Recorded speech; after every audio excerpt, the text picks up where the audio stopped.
Hello, kaplantito, kaplantita! Magandang araw po muli sa inyo!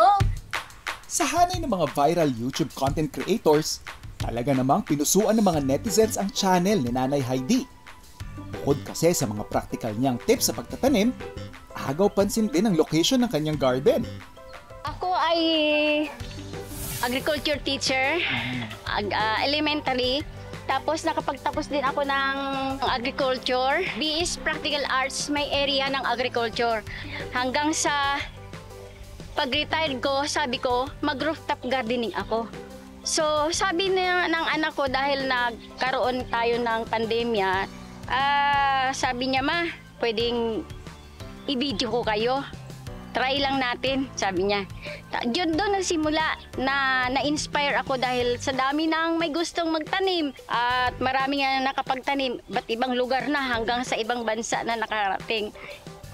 Sa ngayon, 528,000 na ang aking follower. 1 month pa lang nakalipat yung anak ko, nagpatawag na ang subdivision homeowners association sa ng meeting.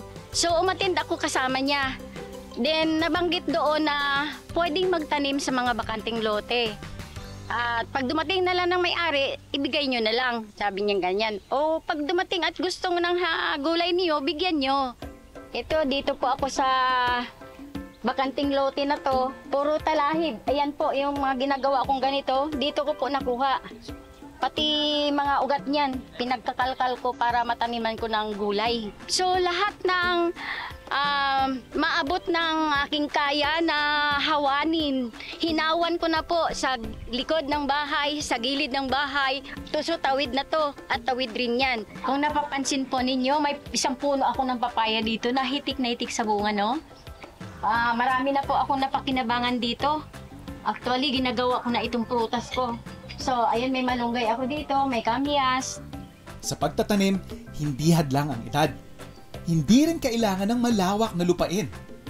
Tulad ni Nanay Heidi, sipag at tiyaga lang ang naging puhunan para sa pangarap niyang urban garden. Nakakatulong na sa iba, viral pa sa internet.